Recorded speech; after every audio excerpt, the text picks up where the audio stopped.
Good evening, everyone. It's 6 o'clock. I think we'll get started. It was due to start at 6 o'clock. I'd like to welcome everyone here. Welcome everyone who's watching on YouTube this evening. I'd also like to welcome staff for this special council meeting. So, firstly, statement of acknowledgement. So today is a particularly special day. It is Mabo Day. 1992 was when Eddie Mabo, the late Eddie Mabo at that time, was successful in the High Court to gain land rights through the extinction of the term terra nullius. I think that's how you say it. A significant decision for Aboriginal land rights and Aboriginal culture in this country. And so I thought I'd just acknowledge the Kaurna people in that particular way this evening. Thank you. So we'll move into our agenda. Roll call. I think everyone is here except Councillor Fraser, I think, and Councillor Goldstone is an apology, I believe. Are there any motions to grant leave of absence, councillors? There be none that I can see. And I'd just like to welcome Councillor Little back from your trip up to the Flinders Ranges, I believe. Is that right, Paul? In the outback, yeah, we have visited some Aboriginal sites and caught up with a lot of people. Fantastic. Welcome back. And so there's no motions to grant leave of absence. There is no public open forum in our electronic meetings currently. Moving on to item 4, which is declarations of interest. Is there any elected member who wishes to declare an interest in any matter on the agenda tonight? Can't see any hands up. Oh yes, Councillor Hughes. Councillor Hughes.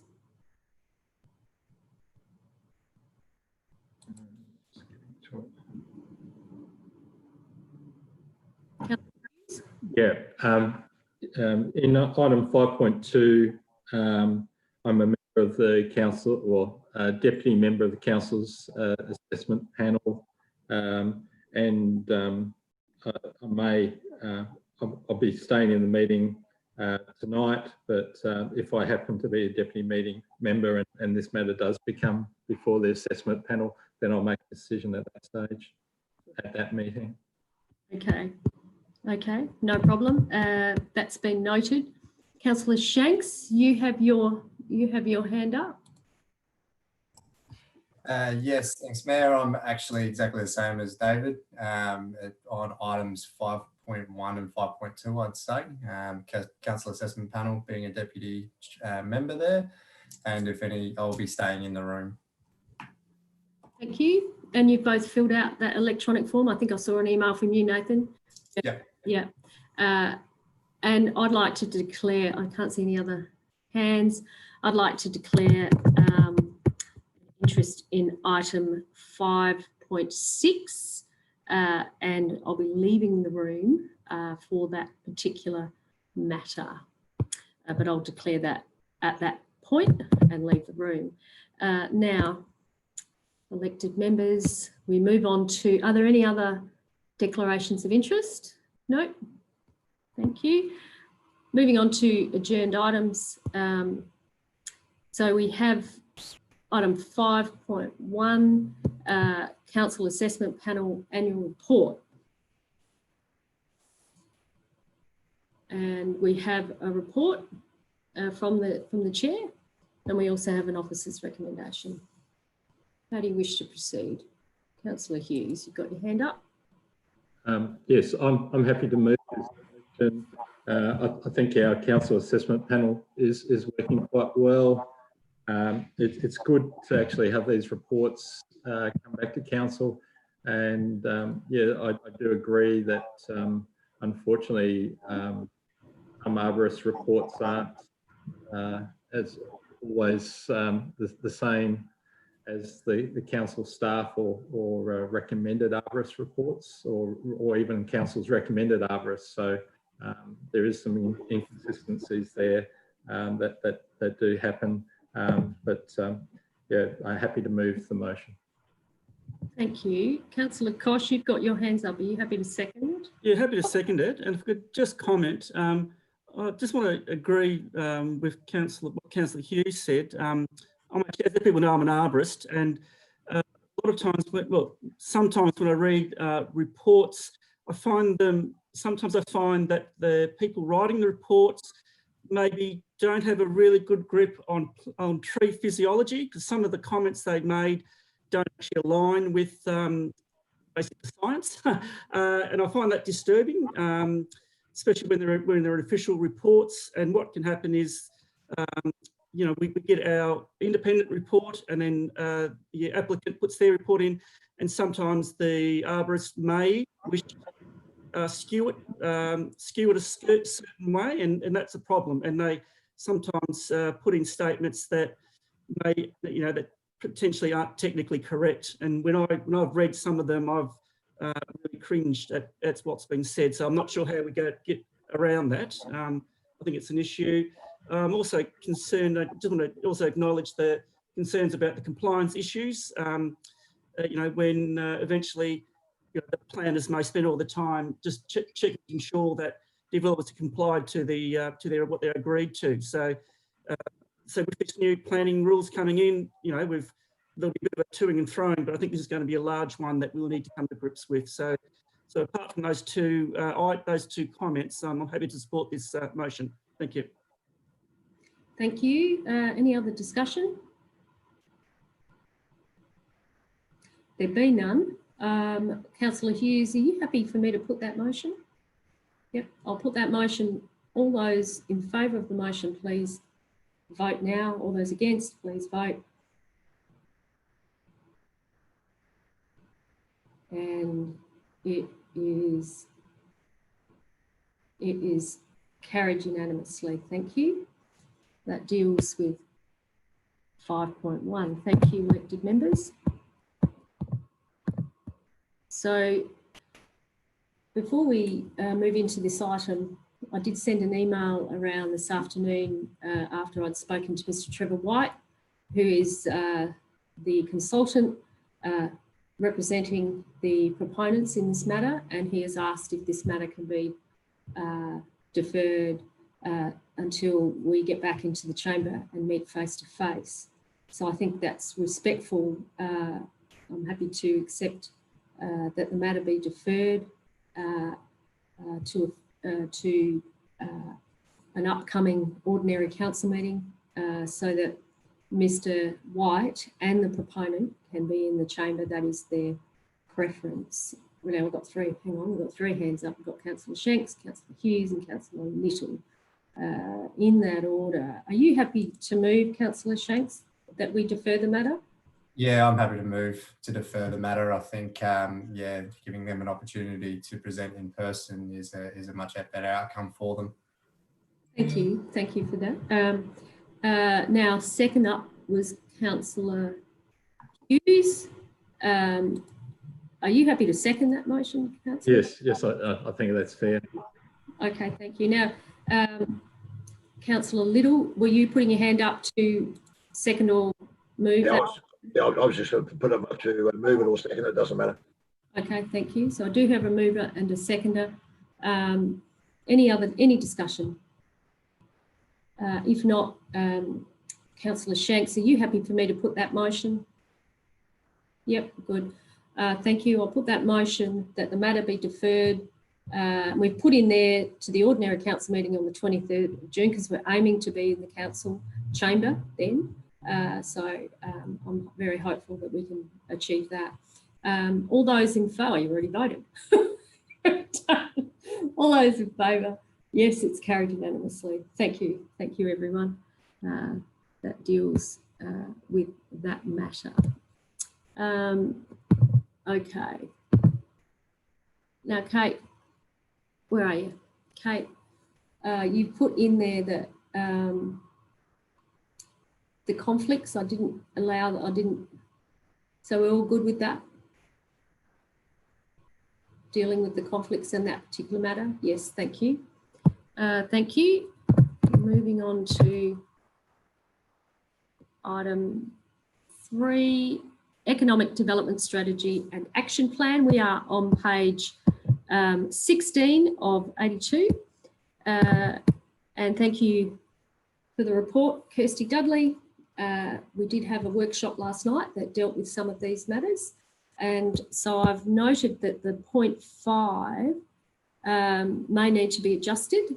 I'll take the report as read, but point 5 was held on the 2nd of June. We could probably put that, but we haven't moved or seconded yet. So, Councillor Hughes, are you happy to move that way? Yes, I am. Thank you. Do you wish to speak? Just briefly, I thought the workshop that we held last night was really good, and there was some really good discussion, and hopefully, and Ronnie, the CEO of the Gawler and Barossa Business Development,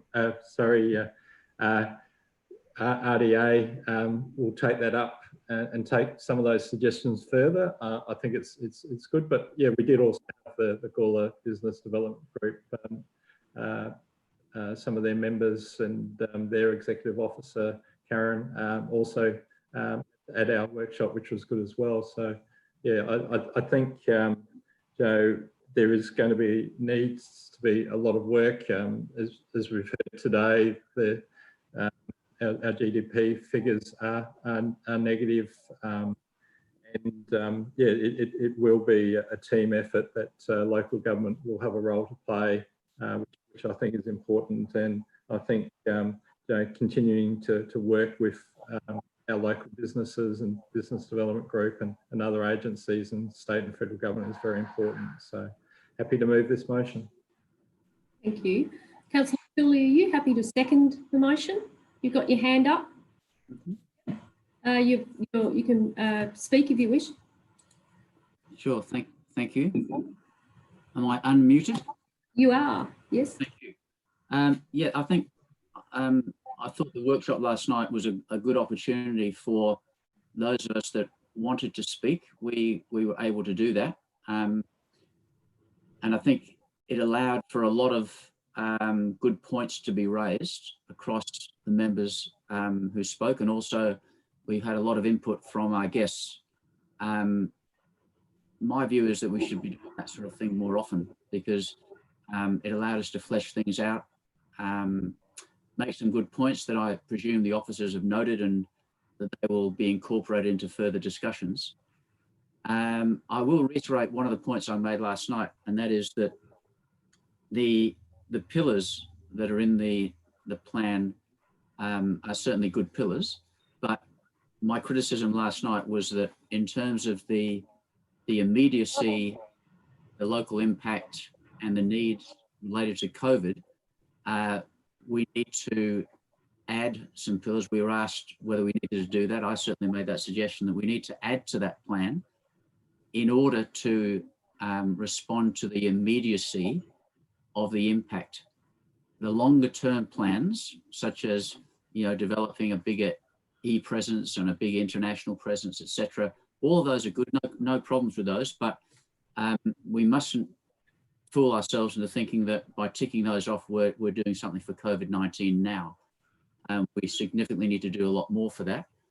And particularly, I think point 3 really commits us to that ongoing negotiation with our local stakeholders, such as the Gawler Business Development Group. And I'll certainly be watching to make sure that we do hold ourselves to account and we do honour those points, because if we do that, then I think we have a chance to do something which will certainly help our local community. So on that basis, I'm happy to second the motion. Thank you. Councillor, all right, we've got a couple of hands up. We've got Councillor Shanks and we've got Councillor Kosh. Councillor Samble, you've got an icon that says go faster. What are you trying to say, Brian? Okay. I might get you to unclick that, unless you do want us to go faster. Anyway, so Councillor Shanks, your next cab off the rank. Yeah, I reckon it was pretty beneficial having the workshop last night. Although the timing was a bit of a fluke that it went that way, I think it was actually worked out better and is more complementary to this item, having the workshop first, having those discussions. I think that our response during the pandemic is a multi-layered, and I said last night that I understand where Councillor Tooley's coming from. I'd love to be able to see that us get that mix between being able to support our businesses and being able to support our community, but also keep ourselves viable throughout, because one or the other sort of complement each other. So I think they're both equally important. So it's just up to us to figure out that balance. But yeah, the way this motion sits and the notes that I wrote for the meeting still stand. So yeah, I'm in support of it. Thank you. Now, everyone's just jumped around. Hang on. Where's Paul gone? Paul Kosh is gone. Where'd he go? He's just left the meeting for some reason, but he wanted to speak. So,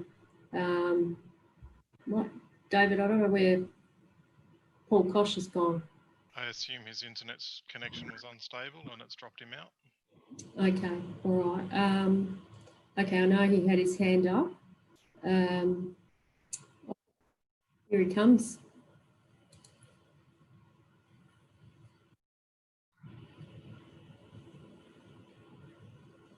Councillor Kosh, you wanted to speak? Yes, back again. I just dropped out there for a second. Look, yeah, I thought last night's meeting was very good. You know, people put their points of view across. I think the 5 pillars that we've got are good 5 pillars, and I think we should stay with those. What I did say last night, we need to have a measured response to the COVID-19, and from what Councillor Shanks has just said, that balance between supporting, a balance, and for me that's supporting the whole community and also ensuring that we keep on track with our long-term financial plan, asset management plan, etc., so that we stay viable for our community in the long term, because we need to be there to provide those services, and and be able to take those grants and utilise those grants to stimulate the economy, etc. So it's a balanced response, and also we have to take into account the level of response we can. We're not the federal government. We can't generate a lot of cash through selling bonds. We're not the state government. We're a local government. So we need to be conscious of where we are within that realm. So we can provide a lot of assistance, but we need to just be measured in what we do. So yeah, that's my point of view, and I'm happy to support this motion. Thank you. Thank you. Any other discussion? If not, Councillor Hughes, I think it was. I can't see. Yeah. Councillor Hughes, close the debate. Yeah, I agree with all the other councillors' comments. The workshop was beneficial. I think the communication, we need to continue doing that with our business community, and of course our ratepayers as well, which is the entire community as well as business people. We do want to try and regenerate jobs and help our community as much as possible, and working with the businesses. And I think this framework and strategy is really good. So just to continue this, and it will be a longer term process as well. Thank you. The debate's closed. I'll put that motion. All those in favour, please vote now. All those against, please vote now. It's carried unanimously. Thank you, everyone. I think everyone voted. Yeah, thank you. Moving on to 5.4, we are now on page 24 of 82, targeted marketing in the bunyip. And I did have occasion to speak with Ben Taylor, Managing Director. I think you might have seen that email today, and he's hopefully coming to speak in June as well. In fact, we put him down for a deputation which he's keen to do. Now, we have Councillor Davies, Councillor Hughes, and then Councillor Shanks. Now, Councillor Davies, are you wanting to move a motion? I was going to move that we defer it to the council meeting so that Ben Taylor has the chance to speak at it, since I think that was his intention. Yeah, no problem. Yeah, you're happy to move that the matter be deferred to Yeah. June council meeting? Absolutely. And are you happy to second that, Councillor Hughes? Yes, I am. It'd be interesting to actually hear what strategies he has and whether it can work in with staff. So, yeah, otherwise I was just happy to go with the officer's recommendation with the first number 5, and then, but yeah, I'd be interested in those strategies because you know, we are looking at $56,000 already this financial year spending with the bunyip. But yes, I will second it. So we have a mover and a seconder. Now, Councillor Shanks, your next cab off the rank. Yeah, my other colleagues have beat me to this one. It's exactly the same as the Peter Zwick item. I'd love to be able to give Ben Taylor the opportunity to talk to us all. And like Councillor Hughes said, I wouldn't mind hearing that strategy. So yeah, I think it's only fair just to defer it until we listen to him. So any other discussion? Councillor Tooley, you're next. Yeah, I'm happy to defer it. I just want to make a point, or maybe even ask a question related to point 3 of the motion, and maybe that can be clarified before the next time this comes before us. But I went back and had a look at the resolution that it references, which is Resolution 2019-12 COU 471, page 43 of those minutes. And what that actually was talking about was that in relation to the marketing of the Civic Centre, it wasn't specific to the marketing in general of the council. But when you read point 3, it seems to indicate that there's been a decision that council is moving away from that form of marketing and only moving towards electronic type of marketing and promotion, and that is incorrect. And I think that needs to be corrected because, as I say, if you go back, it's trying to tell us that we made a decision to that effect. But if you go back to point 9 of that resolution in 2019, we were not talking collectively. We were talking in the context of the marketing of the Civic Centre for its functions. So I'd like to both make that point and ask that the officers look into this and that we get that matter corrected and more accurately reported, so that that misinformation is not there when this comes back before council. Thank you. Mr. Barrett, do you want to just make any comments in regard to that? So through the chair, I acknowledge that point, Councillor Tooley.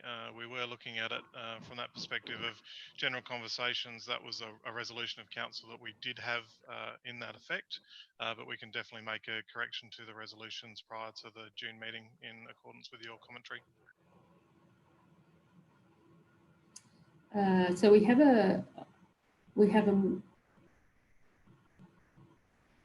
any other discussion around this matter? Councillor Hughes, you've already spoken. I've got a question. Yep. Isn't the Civic Centre one of the major advertisers in the bunyip? Mr. Barrett? Through the chair, yes, it is. It does have a large portion, and that's reflected in the difference in spend between the financial years 18-19 and 19-20. You can see in the table report on page 26 of the agenda, and then subsequent balances in the commentary below that table. There was a shift of about $20,000 in marketing across, and that predominantly relates to Civic Centre marketing and advertising, because the Civic Centre wasn't in existence in the current format in the 18-19 financial year. A secondary question is, how many copies of the Bunyip are being sold each week? Through the chair, I'd have to take that on notice and ask that of the Bunyip. I don't have that detail. Right, thanks. Thank you. Councillor Shanks? I just had a quick question. How is the negotiation going with the Bunyip around their digital platform? Obviously, if we're trying to move away from paper advertising, I'm assuming that the conversations have been happening with the editor and the CEO around what they can offer us in that space. I think last time I put up a motion around the Bunyip, we made it pretty clear that they've got a pretty strong social media presence. How's all that negotiations going in those conversations? Thank you. Mr. Barrett? So through the chair, the current way that the Bunyip online platform advertising occurs is you need to place an advertisement in the hard copy and then it is transferred to the online forum. So it's one payment and it goes in both locations, and that's their strategy.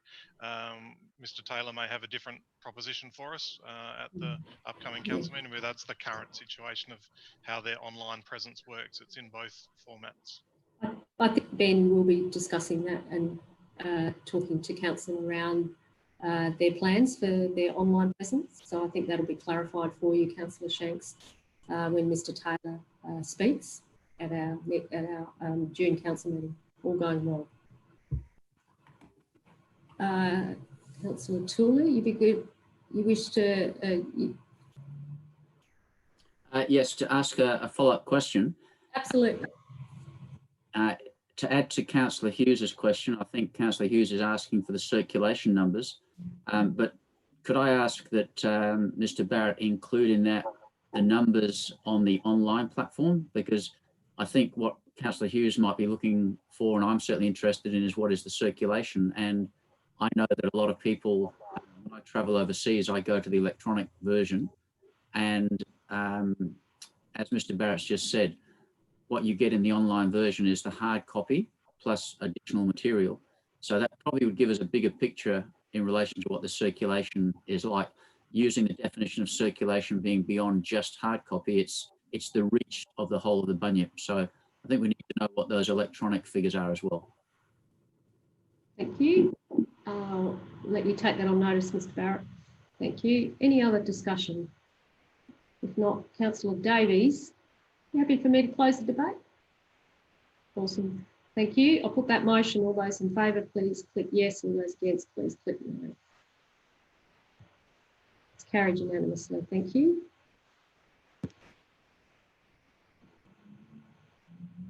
Now, 5.5, COVID-19 update, and I am on page 30 of 82 for those people watching and following the agenda.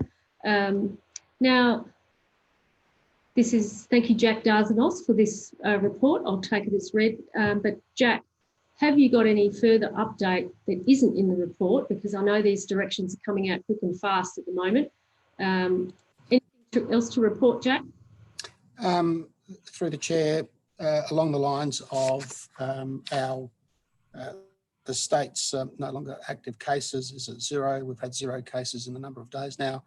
Our SA pathology laboratory tests have gone over 100,000, which is absolutely exceptional.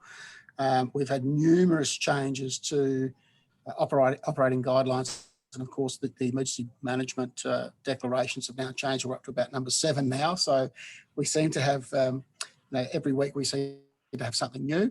And at the moment, with stage 2 or step 2 changes underway as of Monday, the focus is now turned to step 3, and all indications suggest that we will probably be heading into step 3 by the end of the month, or very, very early July. So, and of course, everyone's aware that we've had restrictions lifted in relation to our libraries and parks and all our facilities and venues and the like. So positive news. It is positive news, isn't it? We're doing really, really well. And just a word on SA pathology, they're leading the world with not only the swiftness that they were able to develop a test quicker than most people, because they got onto the gene sequence that was released by the Chinese in January. So we really got quick off the mark, and they are being celebrated accordingly in scientific circles. So we are very, very fortunate to be living where we are.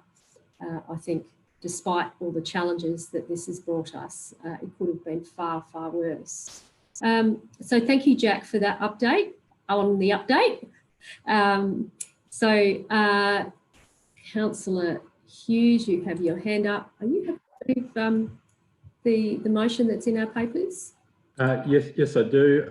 And I'd like to thank Jack and especially the environmental health officers for the work they've been doing with businesses that have reopened this week. I was one of the gyms on Monday, and it was fantastic to be open, but also to hear the staff sort of say that they've actually had some guidance from council and things like that, which was really good. And just seeing the businesses in our town with the in-outs and the arrows and knowing that our environmental health officers have actually been helped with a lot of the guidance and the 1.5 metre dots on the floors and things like that, the social distancing side of things. But it's been, I think, a huge workload, especially for the environmental health officers, and a lot of council staff have had to make a lot of changes. So I think it's worked really well. I haven't had heard any negative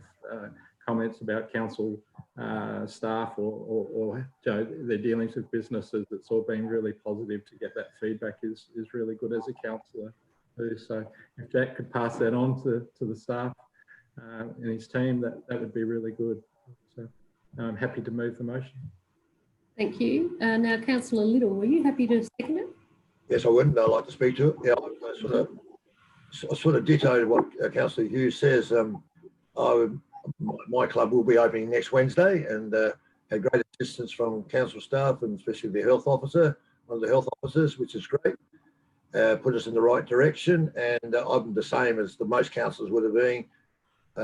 When you walk around the town, a lot of the businesses are being quite accepting the way the council staff has assisted them with most questions asked. So I'm very pleased to second this motion. Thank you.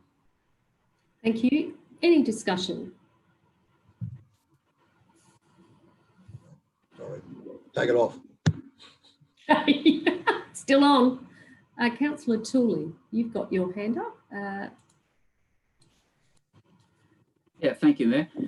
Look, there are, I think, some points to celebrate in the report, and I think some of those have been highlighted, but I'll just draw in on what I think are three criticisms that we shouldn't gloss over. I've made this point before about the financial. I don't think we're doing enough. 250,000 for those that can jump through the hoops, I think is vastly inadequate. The last time COVID-2 came before us, we had, I think, half a dozen letters from our businesses. And as I said at the workshop, that seems to be the only way that we were getting the voice of the businesses.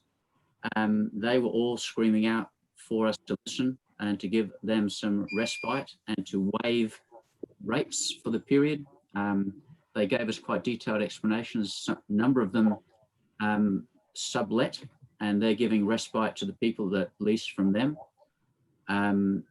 Some of them are some of the major employers in our town, some of the large hotels and franchises. But the only one that got respite was the caravan park, which I don't begrudge them at all. But I think we didn't even respond to those people. I presume a letter's gone back and says thanks, but no thanks. And I just don't think that's good enough. I believe that we as a council have an obligation to, in really dark times, give some significant support, and we have to find a way to do that. So I don't think our financial response has been anywhere near what it needs to be. The second thing I'd question, we talk about the staff. Again, we don't ever survey the staff, it seems, other than a very generic, non-fitting survey that I've seen, which is just a bog standard one that you could pull off the shelf anyway. It's not related to COVID. So you can't say the staff are doing well. So we haven't really got any feedback. But the bits I hear from staff is that the one point that was really a sore point with a lot of staff was that it was very, very difficult for people to work from home. I know that's caused a lot of stress. I've had a number of staff speak to me, and that's been a point that's concerned them. They felt the hoops that they had to jump through were so restrictive, whereas they know of other councils where it was almost immediate. And I think many of us would know people where working from home is now mainstream. This forced many businesses to look at working from home, where they knew it could be possible, but it forced their hand, and they've realized just how amazing it's been, how effective. I know businesses in the city that are renting 7 stories and are saying they're going to rent 2 stories because they'll keep this going with their people working from home. So I think that's a downside. And my final point would be that personally, the COVID care, from my personal experience with my wife and myself, is that I think the words that went out in COVID care were very hollow. It sounded good on paper, but I hope someone benefited. But my wife and I would find that the wording that you used about really caring for people that had to isolate just did not ring true. And I don't know if my wife and I will ever get over the fact that this council and you councillors refused to give me compassionate leave of absence when I pleaded for it to keep my wife safe from that March meeting. And again, I don't know how you sleep at night, because I think it's absolutely disgraceful, and it's left a scar on me and my wife that will linger for a long time. And it just says to me that your words about COVID care, and you couldn't have got a more perfect example of why someone needed to isolate and why I could not attend that meeting. And you went ahead and refused to give me compassionate leave of absence, and then you used that as a trigger in the April meeting to try to kick me off council. So I think your words in COVID care are empty and hollow. Any other discussion on this particular matter, councillors? Being none, Councillor Hughes, are you happy for me to close the debate? Oh, yep. Okay, thank you. I'll put that motion. All those in favour, please click yes. All those against, please click no. It is carried. Thank you.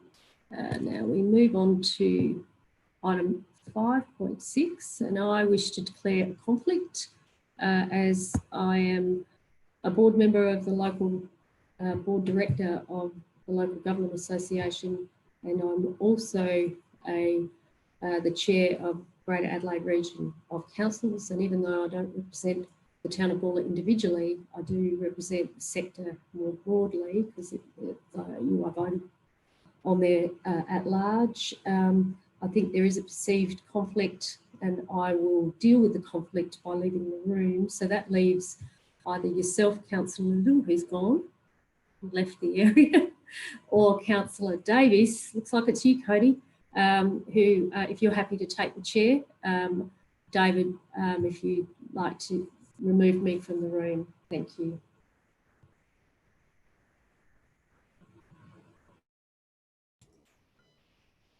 All right, so 5.6 LGA business item, state of climate emergency. Councillor Tooley.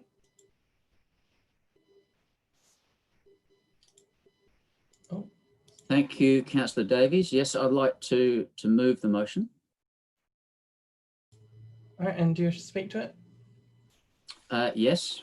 I don't. Do you want to call for a seconder first to see whether it is going to? Sure. Do we have a seconder for the motion, Councillor Little? Okay. Thank you. Am I unmuted, Councillor Davies? Yep. Okay. Thank you. I've really appreciate that Ryan Viney and his team and Tim Kelly have put this back on the agenda. It certainly was a surprise to me when we saw it in the previous May agenda, but I was extremely heartened by it.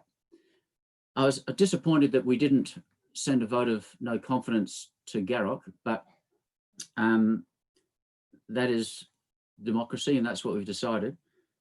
But I would hope that we would endorse the officer's recommendation as it stands. There are a couple of options in here, but the one that we see on page 45, I think sends a direct message that we are saying to our CEO that we authorise him to write to the LGA executive to send our motion and to say that we demand that it goes to the AGM.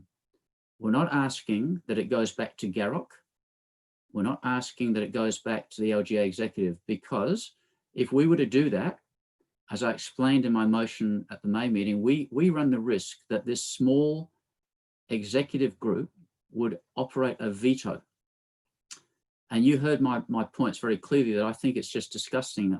I just don't know how we can justify sending money to a group that can veto a unanimous decision that we sent to the LGA to go to the OGM, but as you know, it was deferred because of COVID, so now it'll go to the AGM. That all we want is the membership of the LGA, whether that's 67 or 75, you've got to, depends whether you include the Aboriginal communities and people in the lands in those numbers, but nonetheless, between 67 and 75 members, all we're asking is that they read our recommendation, digest it, debate it, and then vote. We will live with that. We will live with that if they do that. And that is democracy. It is not democracy when an elite group like the LGA executive or Garrock simply decide what can and cannot go through to the membership. That is not democracy, and we should not tolerate it at all. So what this resolution does, it sends our wording. The point 4, I think, is the point that's been added, which is fine. But we're essentially sending to them the very same motion that we unanimously agreed on to go to the OGM. And as you all would know, since then, we have witnessed not only the bushfire emergency, which has devastated this country, wrote off most of Kangaroo Island, but we've also witnessed the effects of a pandemic. And I hope you realise that all the warnings that are coming with climate change is that pandemics are one of the consequences of that as well. And maybe we've had a bit of a dress rehearsal with this COVID-19, but there's a much larger problem coming. And we can start to avert that problem if we take strong action.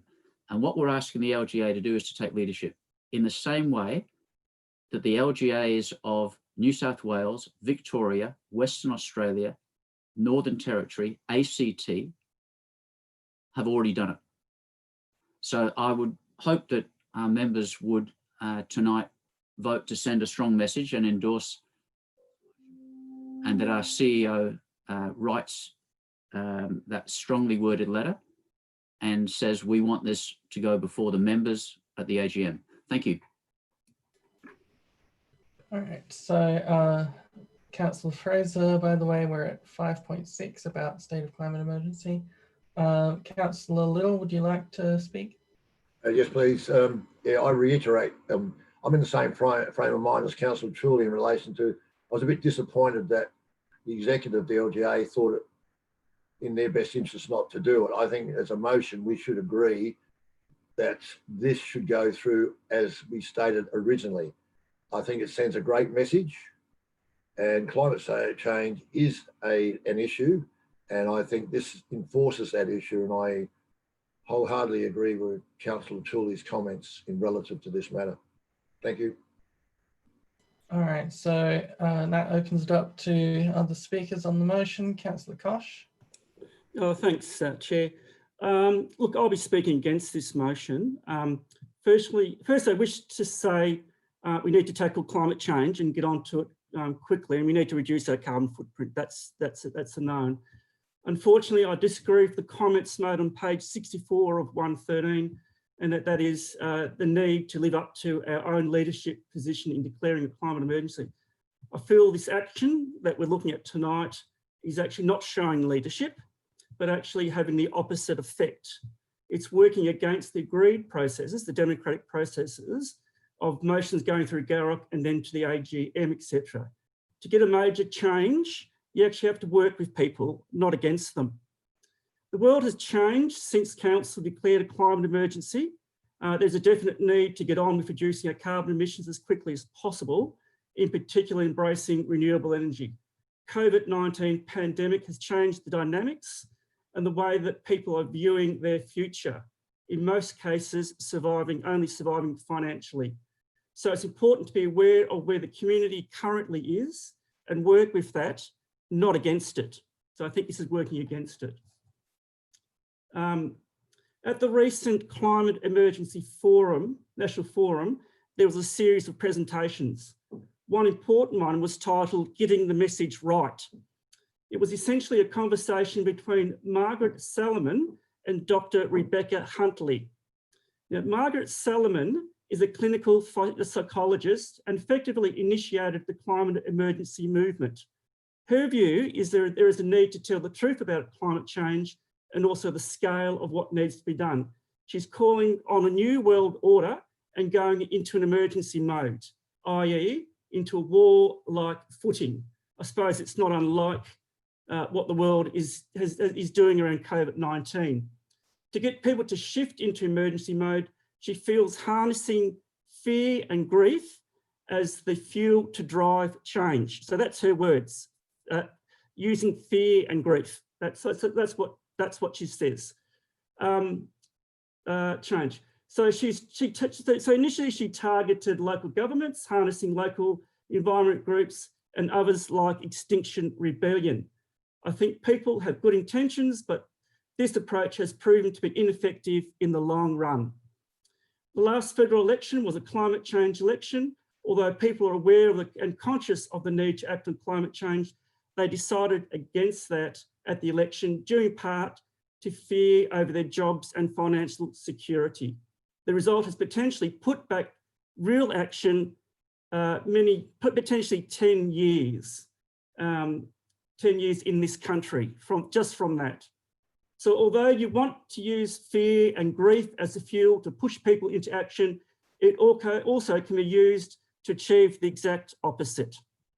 Dr. Rebecca Huntley, she's a renowned social scientist, probably the most renowned social scientist in Australia, has a different view.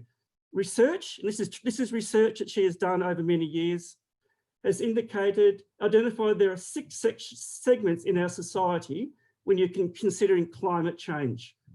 And when we consider the issues around climate change, we frame it relative to our world view. So the segments range from absolutely committed to deniers. The aim is to shift people into the group that work towards action. Unfortunately, currently the group that sits in about 18 to 20% of the population in that group. To achieve to achieve pushing people up into that top section, she says what you need to do is be solution focused and positive. Understand the values of people you're trying to convince. Do not fuel division and conflict. Relate climate solutions to our sources of happiness and common concern. Never assume that the messages you work with work for others. So when you think about the last federal election, it could be argued that although climate action was front and centre, people voted according to their worldview. In my opinion, messages based around fear don't actually shift people to action. In this case, I feel it does the opposite, so counterproductive strategy. So I'll be voting against this motion. I feel the motion that Garrett passed takes a balanced approach, taking in the view of the broad range of people. I feel the approach will be much more effective in affecting change, which is the actual goal of what we're trying to achieve. In a presentation, Rebecca Huntley said some important things, and I recommend people listen to that presentation and look at other sources. For example, the research of Mr. George Marshall. One of his strongest comments was to stop shouting at people. I agree that this is how you turn people off and away. So I'll be voting against this motion as it does not show leadership or take in consideration the broader views of the community and finding ways to working with these views to achieve the desired outcomes. It's essentially more shouting. overall council should look at the way it's dealing with this issue. Last week, we witnessed a very public attack on Garrock and the LGA. This was beamed out worldwide and everybody could see how people behaved. I hope that approach has not put back the cause of getting on with climate action in our state. During the campaign of the last federal election, when we saw direct confrontation on a number of levels, people making their voice heard at the ballot box. I think there was an opportunity lost had 5 minutes. to potentially put the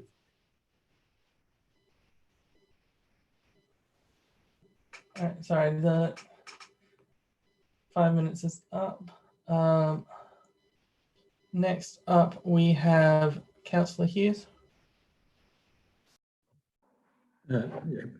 I'm also speaking against the motion, and yeah, I do believe in climate change. I think we should be doing more, but yeah, shouting at people, demanding that the LGA recognise our initial motion when basically we've got it going through a process, and now we're demanding that they actually change their processes. I do think the motion that the LGA actually came up with was a fair motion that may actually get up by the majority of the councils. They are a fairly conservative bunch of councils across the state, and to get a motion across would be the end game. To get a motion that gets some media attention or that puts council under a bit of a microscope or whatever, I don't think really achieves very much. But yeah, it is important that we do actually have our entire community involved, and that's what Councillor Koch is trying to explain, that people do shut down when you mention certain words or certain actions, and it's also we as a council need to actually show some leadership in what we do on the ground, in on-ground actions, whether that be planting natives or even encouraging native grasses on roadsides and things like that, and not planting ornamentals or ornamental lawns, encouraging our developers not to put in huge expanded ornamental gardens, and or promoting plane trees and deciduous trees that drop all their leaves, and when those leaves are all drop at the same time, they do take all the oxygen out of our watercourses and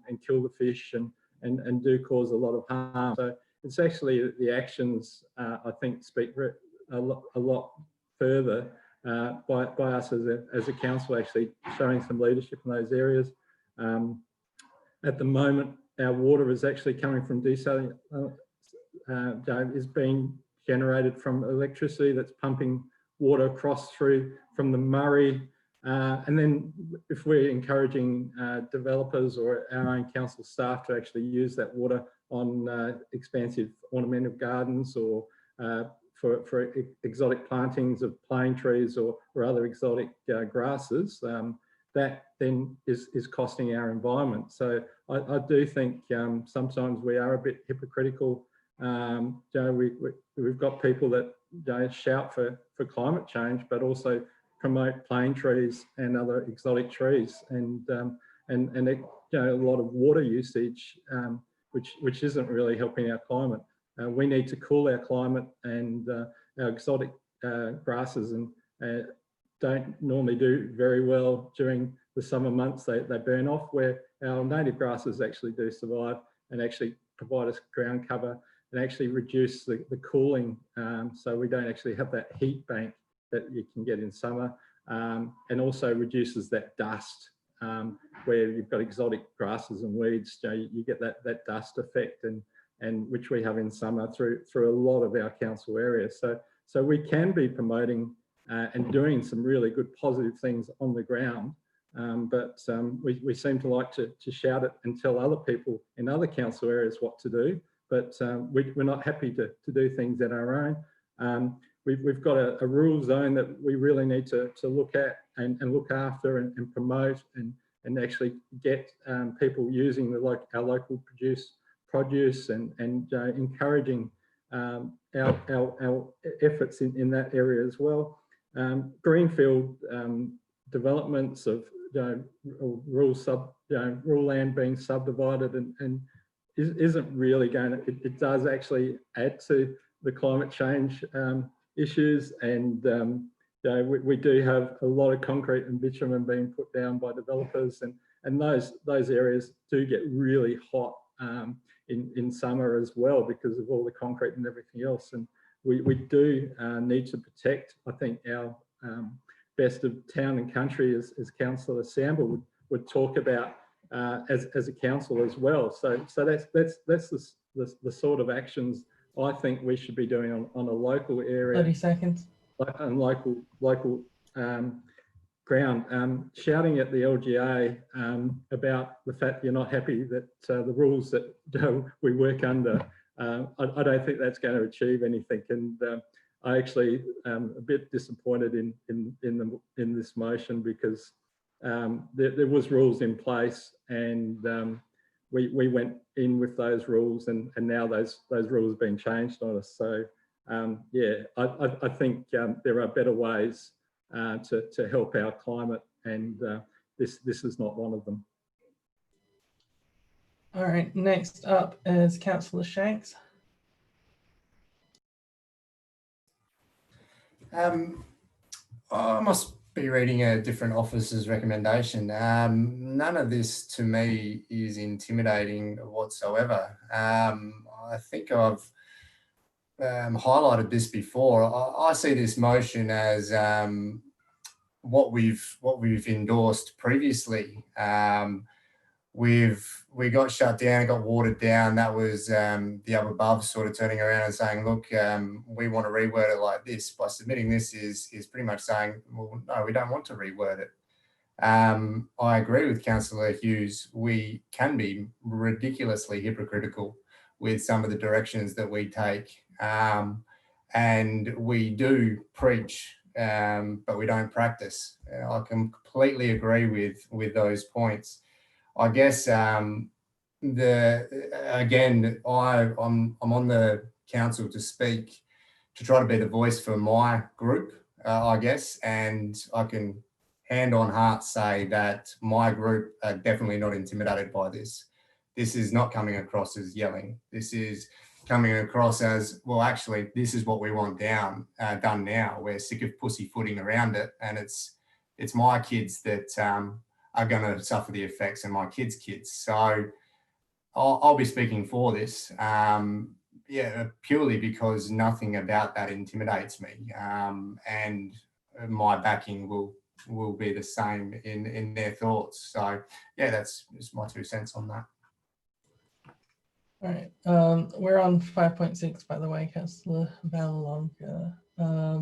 Is there any other speakers on this one? Otherwise, Councillor Tully, if you'd like to end the debate. Thank you, Councillor Davies. Look, I'm not surprised to hear Councillor Koch and Councillor Hughes speak against the motion. They spoke against the original declaration that we made. They used similar sort of emotive language. I remember Councillor Koch saying the same sort of argument, we mustn't use words like emergency, but I think Kath Warhurst wrote to him and shut him down, and presented a number of documents that showed that that is just ridiculous thinking. In fact, we know in Australia that we need the words emergency. I know as a principal of Birdwood High, it gave me great security when they declared an emergency. We didn't run around panicking and wetting our pants. We knew that we stopped the buses. We knew we kept our kids safe. We knew that parents kept their kids home. So emergency doesn't bring about panic. For both Councillor Koch and Hughes to say that we're yelling at the LGA and it's fear and grief, I don't know what they're reading. I like Councillor Shanks. They're not reading the same document that I'm reading, and that's just emotive language to try to win an argument. And again, Councillor Koch might be happy with a patriarchy, a system of patriarchy where someone like the Garrick and the LGA make a decision on your behalf. So here's the good people, we're the executive, we'll decide what you can and what you can't hear. Well, I'm really pleased Councillor Koch likes that and Councillor Hughes likes that. But that doesn't mean that we should go along with a bad decision. You know, the uprising in America right now, there's a rule that says the police can use a chokehold. The chokehold killed that man, and the people are protesting to change that rule. 67% of Americans right now absolutely endorse those riots and those protests. And there's a small minority that are leading the rioting. No one supports that. But they're supporting those protests. That was today, 67%, even though we've seen the devastating effects. Now, a lot of people said to women, just wait your time.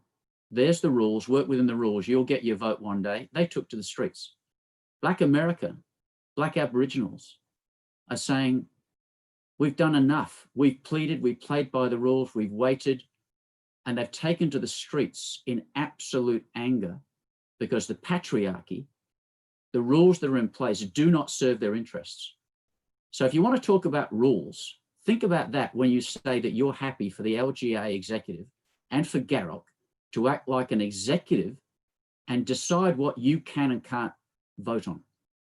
Well, you might want to support that. I don't. Us sending this motion, we're not alarming people. We're not yelling at anybody. There's no fear and grief.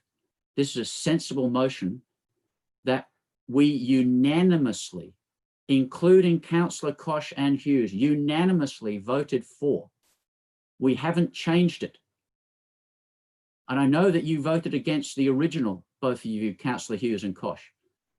But Councillor Koch couldn't get onto the Climate Emergency Action Working Group quick enough. And Councillor Hughes chaired that meeting and facilitated him getting on there and tried to block other people like Councillor Shanks and Councillor Little who wanted to get on, but initially said, no, they're not at the meeting, they can't be on it. And we had to fight to allow for Councillor Little and Councillor Shanks to get onto that. And yet Councillor Koch jumped onto that. Well, if you have a look at this motion, Councillor Koch, it says we want a climate emergency action plan, the very group that you're working on. That's what we're asking the LGA to do, and to do it on behalf of all councils. So I think it's hypocritical. Your argument just doesn't ring true. It's hold on, we've got a point of order, I believe, from Councillor Hughes. I've got a point of order. I've been completely misrepresented by Councillor Tooley. That's not the case at all. I didn't stop anyone from joining any group. I think I made an apology from Councillor Tooley. That's not the case at all. I'd actually asked Councillor Tooley to retract and make an apology now, or I will be forced to take this further. All right, I'll just get some. I'm not an expert on the rules around points of order, so if I could just get some clarification on the staff about whether that's a legitimate form of a point of order. A point of order can be called to object to the wording being used, which is what Councillor Hughes has done, and it is your determination, Councillor Davies, whether or not you rule in favour of that point of order and uphold it, or if you don't. But it is in regards to the wording being used, objection to the wording. All right, and okay, Councillor Koch has also put up a point of order. Yes, my point of order is that Councillor Toole has been disrespectful to me. He doesn't have to speak like that to me. All right, so I do think that it is getting a little off topic. I think if we could just talk to the motion, Councillor Tooley, for the remainder of the time. Yeah, thank you, Councillor Davies. In answer to Councillor Hughes, he can easily go to Councillor Shanks because... Sorry, Councillor Hughes has put a point of order up again. Okay. Councillor Hughes? How are you ruling on this point of order, Chair? I ruled that that he stop pursuing that line of argument and go back to the motion. So Isn't Favour. Councillor Tully straight away going back into that, which we just put a point of order in? He shouldn't be misrepresenting another councillor. It's actually against our code of conduct. It's not correct at all. He should be keeping personalities out of this. It's a slight on my character, which he has done. Councillor Tully should know better. It's derogatory to me and to council as well. So I'd actually like an apology from Councillor Tully. all right, so let's see. Is that something for me to rule on, or is that something for Councillor Tully to decide?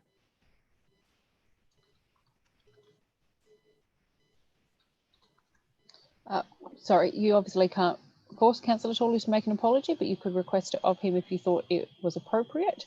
But the point of order ruling does end at the point of the ruling, and the committee can move forward, the council can move forward. Okay. All right, well, I'll request that Councillor Tully apologise and then get back to the motion. Councillor Davies, what I was doing was referring to fact. What I was referring to, Councillor Hughes chaired the meeting where we called for... All right, hold on. We've got 2 more points of order from Councillor Hughes and Councillor Koch again. All right, this is an exciting, this is like my second time chairing in a council meeting. There's already been about 5 points of order. It's very exciting. So Councillor Hughes. The point of order was the original one that's still there, so I haven't put another point of order up, Chair. Okay, so Councillor Koch, you've... Yeah, look, I just wanted apologies from Councillor Tully for being derogatory and towards me and disrespectful. That'd be nice. And Councillor Fraser? Sorry, you're still muted. There you go. I'd like to put the motion. Okay, so that I believe is a formal motion with no discussion. Putting the motion means that we just end all discussion and then move the motion. So this is a motion to go straight to the vote. This is not the motion on the vote itself. So all in favour of putting the motion and all against? Through the chair, we need a seconder. All right, do we have a seconder for putting the motion? Councillor Shanks? Yes, Tully. All right, so we've got a seconder. All in favour of putting the motion? I believe that's unanimously carried. So we're going to move to the motion itself, that the officer's recommendation. So all in favour and all against? That motion is carried. All right, in which case we can bring the mayor back in.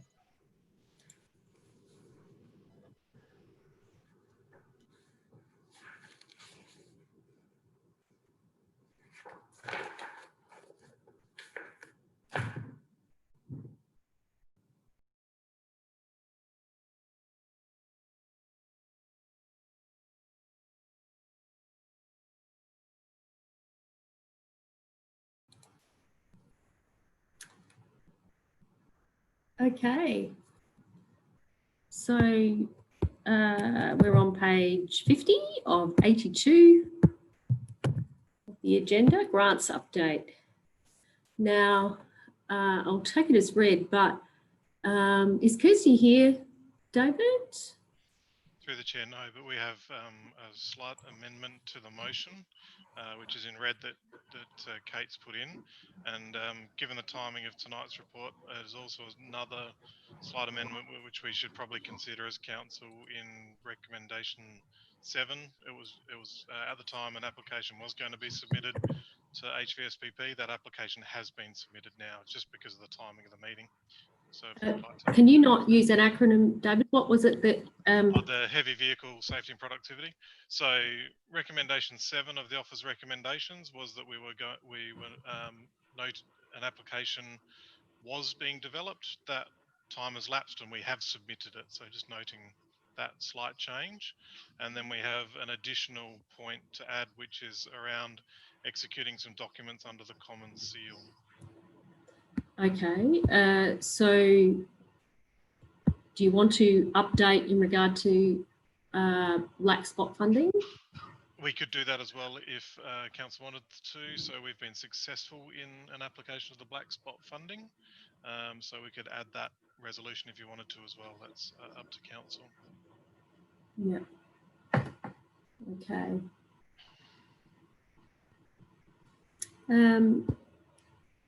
So, elect members, we have an officer's recommendation in front of us.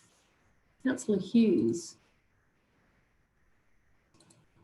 Sorry, I'll just need to unshare the minutes for just a moment as we seem to have lost our synchronisation. So I'll just be 1 second, it will flick off the screen for just a moment.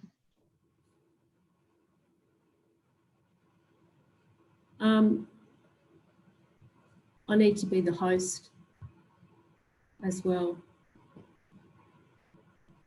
because I can't unmute. Oh, now I can.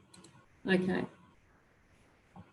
Thanks. I'd like to move this motion and put the additional black spot funding for the crossing, basically black spot funding that will actually assist people to actually get across from faster to the across to the market that's held on Saturday. Is a bit of a safety issue and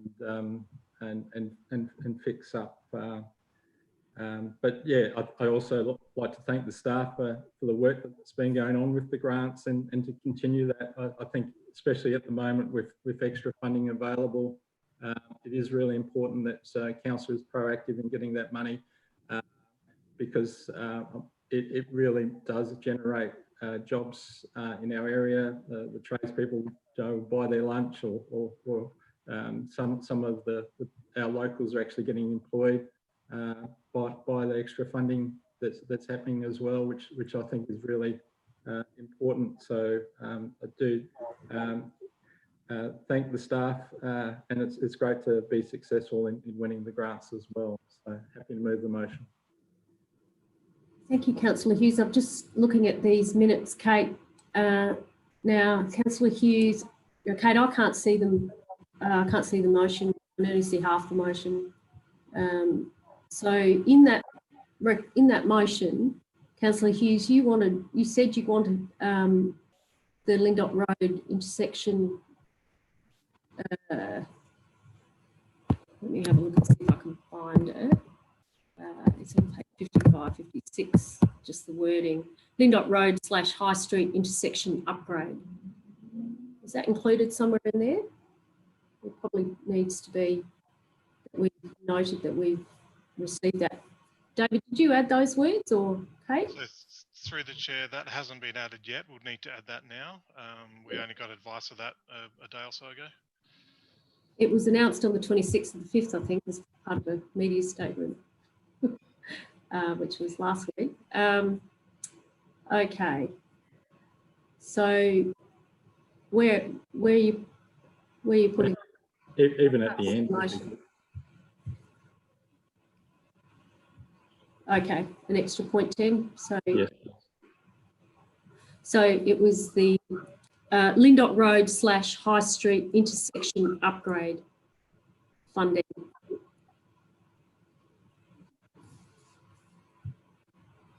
Has been successful. Funding application has been successful via it was the black spot. Is it called black spot? Yes, the Australian government's black spot funding program. Yeah. Okay, you happy with that wording, Councillor Hughes? Can you see? Yes. Okay, so I'll ask for a seconder. Councillor Samble. Where are you? I can't see you. Where are you, Brian? There you are. Oh, you got your hand up. You did have your hand up, but it went. Do I have a seconder for this motion? Okay. Councillor Little, are you happy to? You're happy to second that motion, Councillor Little? Yes. Do you wish to speak at all? No, thanks. I'm right.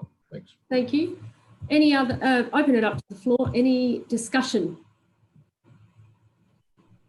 Councillor Shanks, you have your hand up now. Where are you, Nathan? There you are.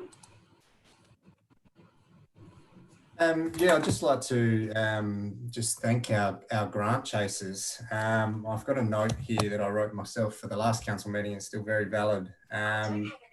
It's, sorry, technical problem there.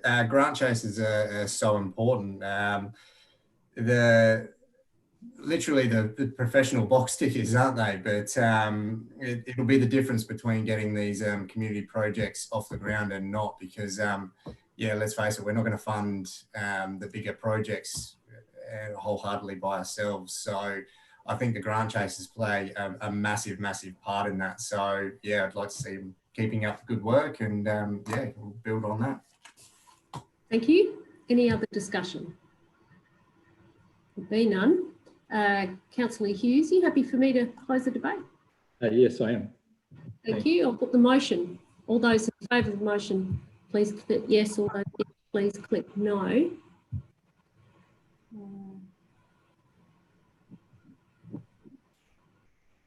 Has everyone voted? Yeah. Councillor Samble hasn't. Councillor Samble, have you yes. Voted? Yep. Okay. It is carried unanimously. Thank you. Moving on to 5.8. 5.8, road closure, Grant Road, Gorlam Gateway, Tourist Park, and I am on page 59 of 82. And we have an officer's recommendation. Councillor Fraser, are you happy to move the motion? I am. Yes, I am. Wish to speak at all? No, not at all. No. Thank you. Do I have a seconder? Motions that's been moved. Councillor Little, are you happy to move that way, Paul? Yep. Thank you. Wish to speak at all? Thank you. Any other discussion? If not, Councillor Fraser, you're happy for me to put the motion? Yes, I am. Thank you. All those in favour, please click yes. All those against, please click no.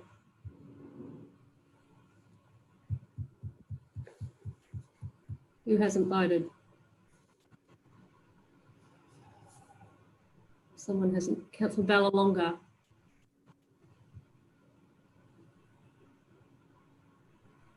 Councillor Ballalonga, you haven't voted yet.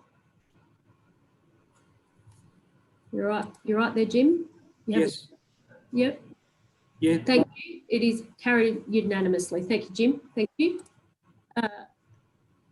Moving on to 5.9, deed of renewal, Telstra Tower, and I am on page 62 of 82, deed of renewal, and we have this recommendation. Councillor Samble, are you happy to move that way? Happy to move that way, and great report explaining everything. It makes us clearly understand it. Thank you very much. Do I have a seconder? Councillor Fraser. Councillor Fraser, yes, you were first. Are you happy to second? Councillor Fraser? Yep. Thank you. Any other, do you speak, Councillor Fraser, at all? No, thanks. Thank you. Councillor Hughes, you've got your hand up. No, I was going to second it, so I'm happy. Okay, no problem. Any other discussion? If not, Councillor Samble, are you happy for me to put the motion?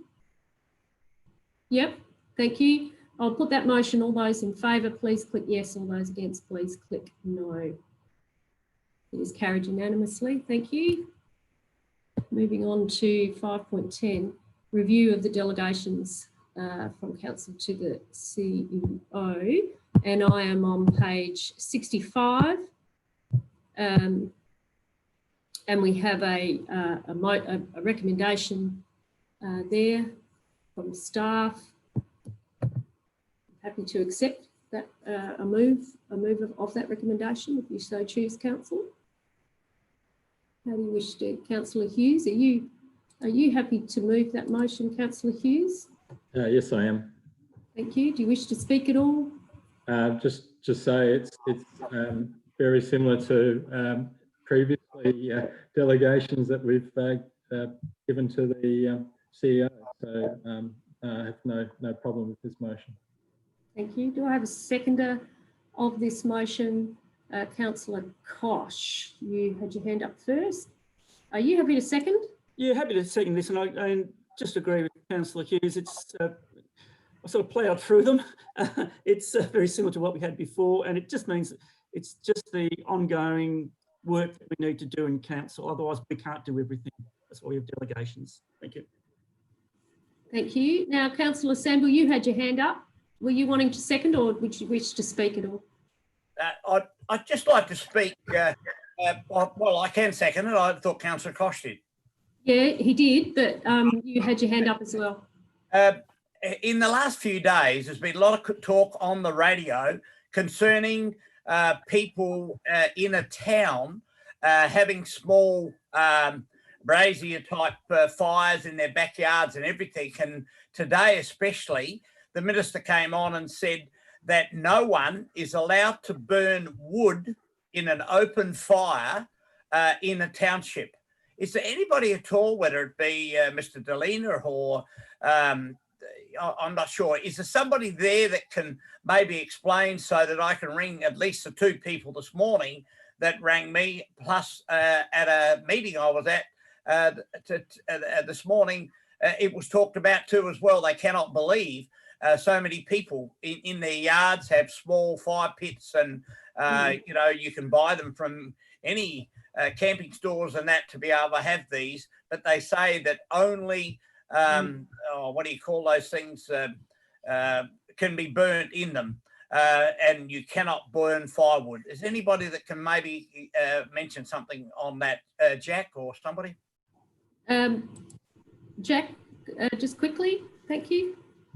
Through the Mayor, we are looking for clarification from that. It's actually the EPA that has come out and ruled on the no burning of wood in the backyard. We're not exactly why they've said that. They've actually suggested you can burn charcoal, but there is, you know, timber that you can burn. They've actually quoted, you know, that the health effects of burning certain types of wood in those open sort of stoves in the backyard. So we're seeking clarification from the EPA on exactly why they've, you know, they've taken this position when it's something that's been traditionally done and used as a comfort fire, whether it's sort of sitting around the fire or cooking over it. So we're just in this at this time seeking clarification on that position. It was a joint EPA MFS sort of media release the other day.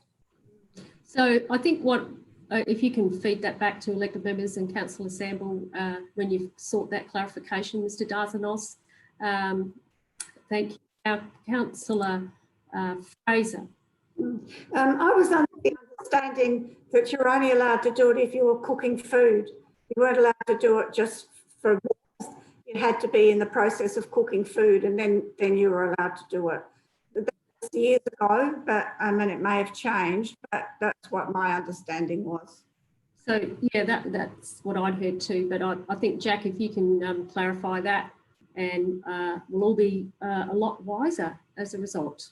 And yeah, I think because a lot of people are using these fire pits, they're really popular.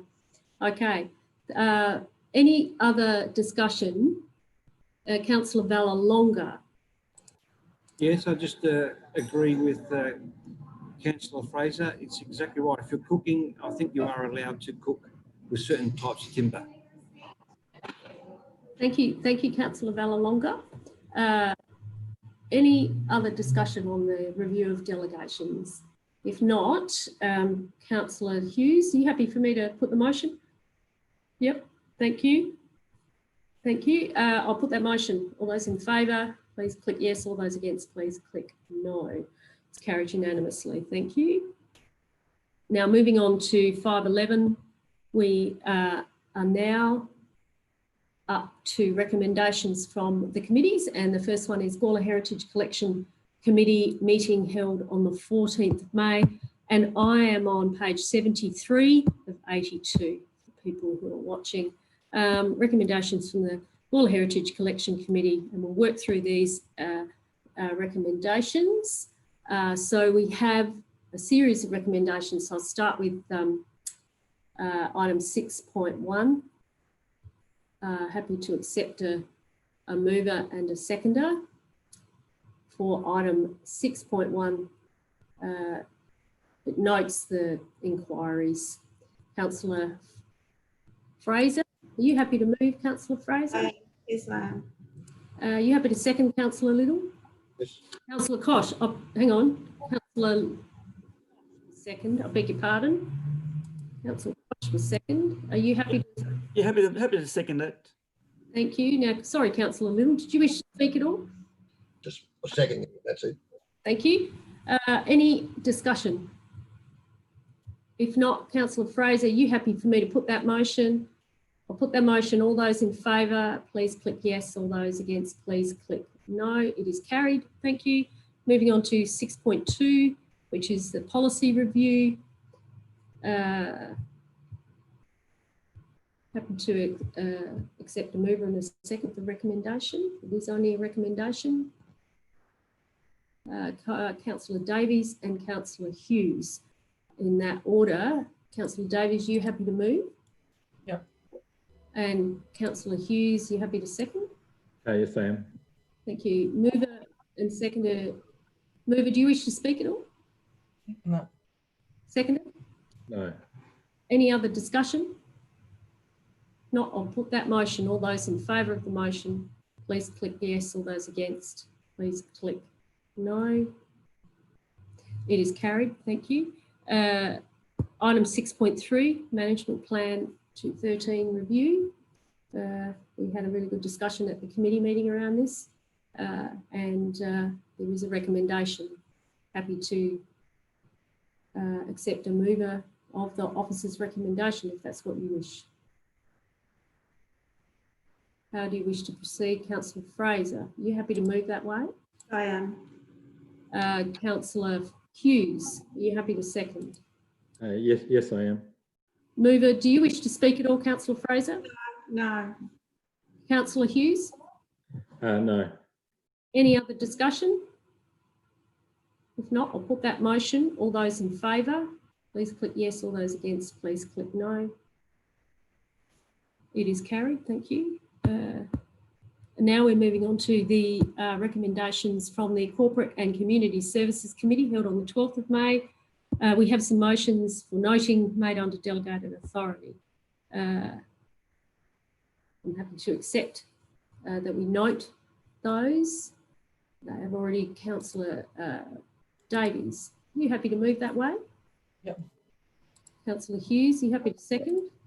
Yes, I am. Mover, do you wish to speak at all? No. Seconder? No.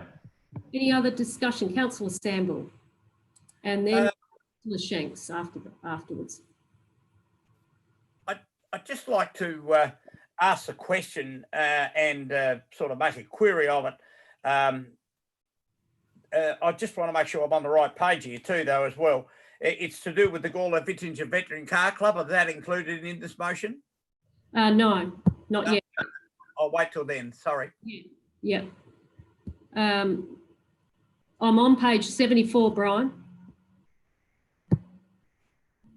74. Yep. Okay, thank you. Now, Councillor Shanks, no? All good? Yeah, sorry, I'm on the next item. That's okay. Any other discussion? Be none. Councillor Davies, I'm going to put the motion. You okay with that? Yep. Thank you. I'll put that motion. All those in favour of the motion, please click yes. And all those against, please click no. It is carried unanimously. Thank you. Now we move on to item 7.1, the Gawler show. Gawler Show.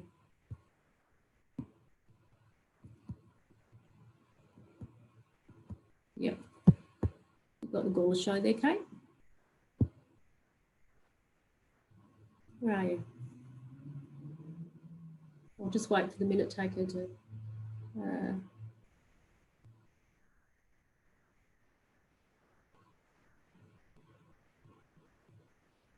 Where is it gone? Okay, so in our papers, we have a recommendation because it doesn't seem to be coming up on the minutes for some reason. Kate, do you want us to? Are you all good there? Okay, so I'm on page 75 of 82. I'm at the top of the page and I'm looking at the recommendation. You found it, Kate? Lovely, lovely, thanks. Yeah, don't you love modern technology? It's just great, isn't it? So we have a recommendation around the Gawler Show. Of course, this details the cancellation and also helping and assisting the Show Society going forward. Councillor Davies, are you happy to move that way? Yep. Thank you. Do you wish to speak at all?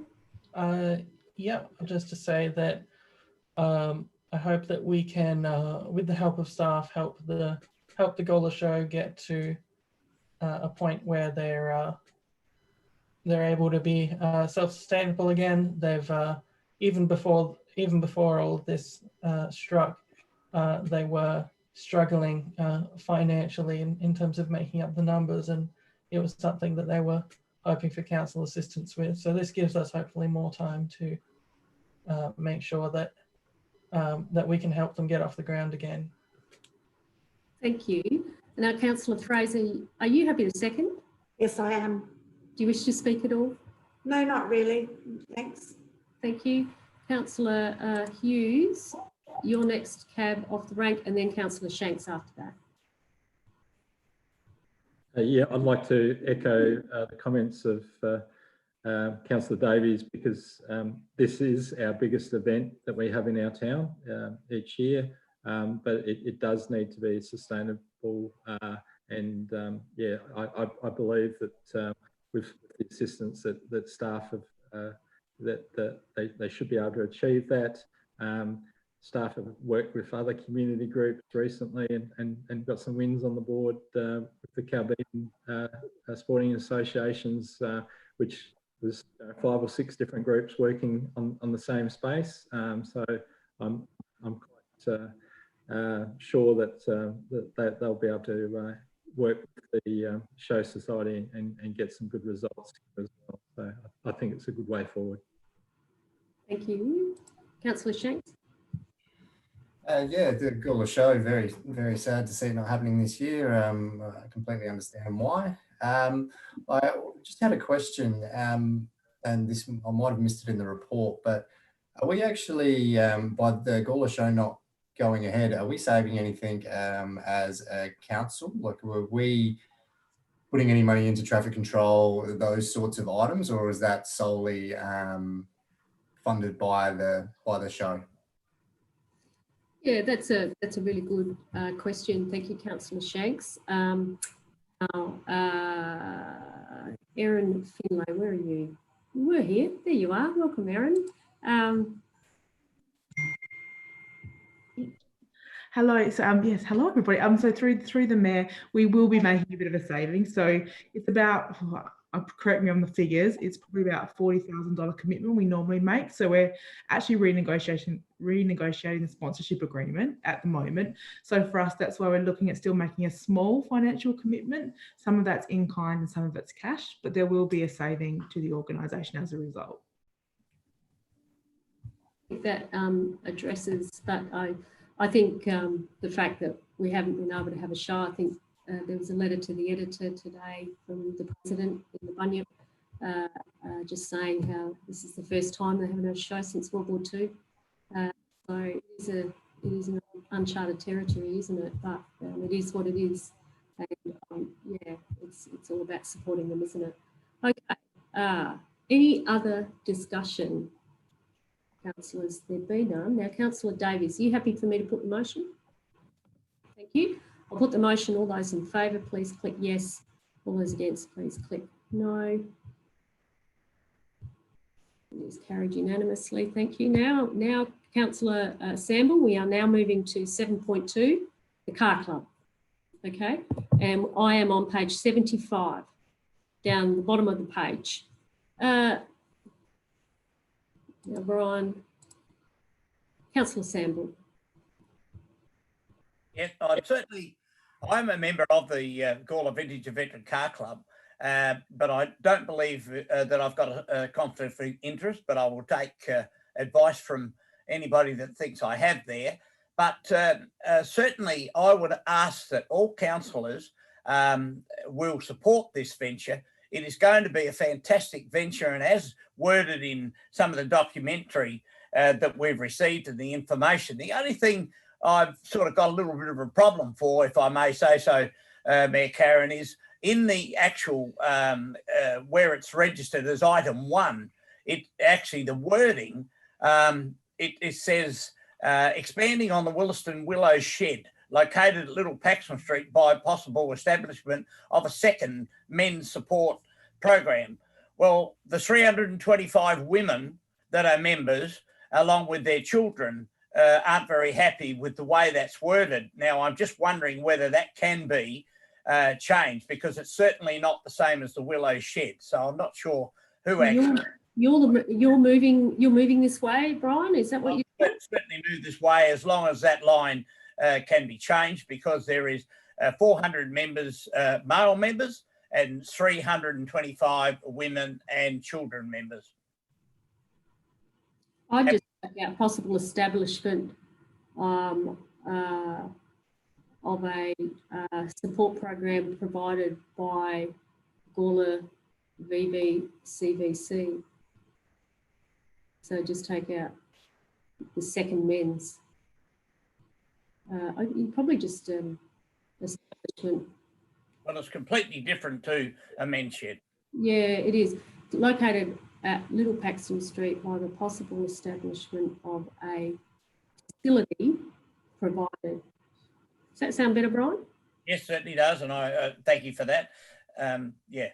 I think also, I think if I'm, Councillor Kosh, you had some words that you sent through to everybody, is that right?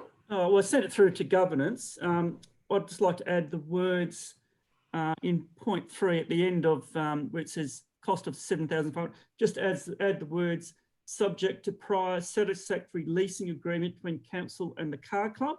And the reasoning behind that is that yeah, just ask the mover if he's happy with that. You happy with that, Brian? I'm happy with that, Councillor. Yep. So, are you happy for Councillor Kosh to continue, Councillor Samble?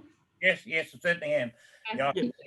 Okay, so the reasoning behind that is the car club wants to have some comfort around. And I'll take it that you're seconding it, Councillor. Yes, you're seconding it. Yep. Just that extra wording, it just provides some comfort to the car club that they undertake the $7,000 worth of drilling. It's all okay. It's they'll be able to put a premises there. They just want to be happy that there's an understanding of, or an agreement on what the lease will be, so they can move forward. So they don't want to spend the $7,500 and then come to a point where they won't agree. That there's a lease agreement that they're not happy with. So it's really just providing some comfort to the car club to invest that money. So the word, Kate, do you want the words? I don't have the words. Have you got the words? Yep, it's so it's after, it's at the end of point 3, another sentence. You've got subject to prior satisfactory leasing agreement between council and car club.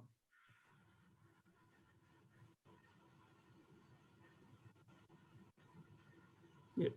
So it's not coming to an agreement or signing anything. It's just that they're comfortable with the arrangements that may happen if the drilling works out okay. So Councillor Kosh is a seconder, Kate.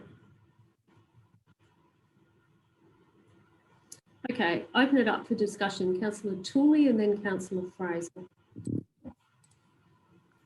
Thank you, Mayor. It might be a question through to Brian. I'm just looking at the wording that has now been sort of modified. To me, it's still not clear. Is this the establishment of a physical facility for the car club? Because if it is, then why don't we say that instead of the wording a support program? To me, we were going to put facility actually right in. We were going to change that completely, establishment of a facility provided by. And that covers off when you've got the proper name of the car club. And that gets rid of the support program. Is that what you were suggesting, Councillor Tooley? yes, I just wanted clarity on that, because if it, as I was about to say, a support program, if we leave that wording there, that can be something that doesn't require a building. It can be a support program happening inside an existing shed. To me, what I think Councillor Samble and his group are after, it is not anything really to do with the Willows Men's Club. It just happens to be co-located there. I think they're looking for a facility on their own right, a freestanding facility in which they will meet as a club. If that's right, then that's what we need to make sure the word says quite clearly. Yeah. I think the discussions have been around a community activity hub. I think that's okay, because there's a whole precinct potentially there. Expanding on the existing Willows Men's Shed, that's not quite right. I might refer to CEO Mr. Innett. Henry, you've been involved in these discussions with the car club. Do you want to, I think, just to, so that we've got, because it's not really on the existing Willows Men's Shed, is it, Henry? Through the chair, no, it's on the adjoining land, but there is the intent that there will be some co-location of some facilities like car parking, for example. So we were wanting to draw a nexus between the Willows Men's Shed and the proposed facility insofar as promoting a hub, and so far as flagging council's intent and preference that where there is scope for some shared facilities that might otherwise come out of the negotiations that we have. Okay, so I might, with the indulgence of the mover and the seconder, so we've got establishment of a community activity hub, expanding on the land adjoining, not adjourning, adjoining the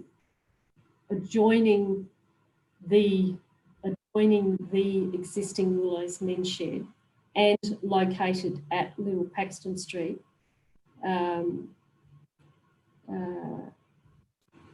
With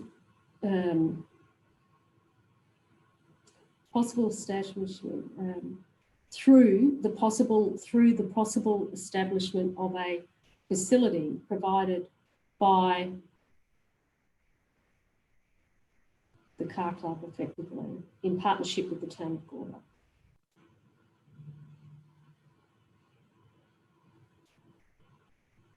How does that sound?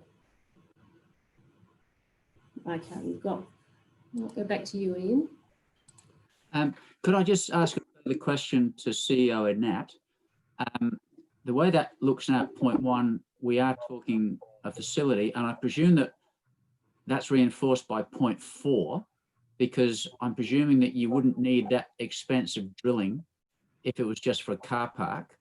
So we are, just to be clear, we are talking about progression towards a facility, which would be of some sort. Like a big shed. Yeah. Yeah. I'm seeing nodding. Yep. Okay, thanks. Yes. Okay, thank you. Now I might go to Councillor Fraser and then Councillor Hughes. I've just got another query on the motion, because Councillor Koch said in point 3, subject to satisfactory leasing agreement between council and the Vintage Car Club. That's correct. He did too. Councillor Koch. Yes, Yeah, is that right? Yep. It's thumbs up. Just an agreement to have a leasing agreement. Yeah. I think that's correct. Is that correct, Councillor Koch? Yep. Good. Okay. Thank you. That's all. Councillor Hughes? Just a question. Does that mean that if there is a they don't have a leasing agreement, then they don't have to pay the costs for the drilling tests, or they do the drilling tests only once they've got a satisfactory agreement? Well, my understanding is that, correct me if I'm wrong, Councillor Kosh, that they'll do the drilling if they get a satisfactory lease agreement. Yes, yes. They just want some comfort around the fact that they're going to invest that $7,500 in the drilling. They just want some comfort that if it's all successful, they can then move on to an agreement that they're already happy with. So I would suggest will fund get rid of need to. I think that addresses your point, Councillor Hughes. And are you happy with that, Councillor Posh? And so what's that again? Will fund need get rid of need. No, not that needed to. The other one before then. Yes, that one. Yeah. Okay. Yep. Will need to. Yep. The club will fund. Yep. Needed. Yep. Subject to. Yep. A satisfactory. Yep. So we'll fund subject to a satisfactory. Yep. Just some comfort around investing that money, basically. Does that address your questions, Councillor Hughes? Yes, it does. Can I quickly speak on the motion? Yes, you can. I'm happy to support the motion, but I was chair of employment directions that had a number of transportable buildings on this site, and the transportable buildings every day moved around the site, and some of the movements were in 50 centimetres, 70 centimetres of the footings. So the car club may be up for quite substantial footings for the shed. I know there is other structures on the site, but the employment directions, their buildings were wandering over the site. So it's just a precautionary sort of, hopefully they find the right spot that's not going to cause some issues later on. Thank you. Now, Councillor Samble, you have spoken, and so have you, Councillor Posh. Have you guys got a question? Well, I just have a question. Jack Darson has been very, very supportive with this, and a lot of the questions that were just being talked about, I'm sure that Jack would be able to answer all those questions. Question, Councillor Samble, is that a question? That's a statement, I would suggest. Well, it might be, but I've noticed that Jack's face raising his eyebrows and things like that. But he's the man that we've been working with the CEO. Okay. You can talk about that when you sum up. You can talk about that when you sum up, Councillor Samble. Now, Councillor, you. I was just going to respond to Councillor Hughes's question, if that's possible. Well, you've already spoken. Yeah, that's okay. You can seek leave if you wish. No, I think it's basically in the attachments. You can see what's going on in the plan. Okay. Yep. Any other discussion? So, Councillor Samble, you can now wrap up. Thank you. Thank you very much, Mayor Karen, and for those questions, and certainly Councillor Hughes. I understand that, but it was all the discos they had in the TAFE building there that the building moved so much, and also the foundations weren't put down properly, which have been found out since. But that's where the car park's going to go, where the club meetings and that is going to be. It's certainly with the help of Jack and with Henry, has been very supportive on this. I feel this is going to be a very big asset for Gawler. I know my involvement with council, I hear different words come up. I remember the first time somebody said that there was a precinct. I wanted to know what the hell a precinct. Now there's a hub coming into it. I'm trying to get rid of all these new words around the place. I'm wondering what's going to come up next. But all I'd like and ask of you as elected members, please, to support this. Any questions, I'm sure Jack would be able to answer them because he also has very much interest in vintage cars and but mainly hot cars. So I ask you to support this motion, please, councillors. The debate is closed. Thank you, Councillor Samble. Please vote yes by clicking yes, and please vote no by clicking the red cross. Thank you. It's carried unanimously. Thank you.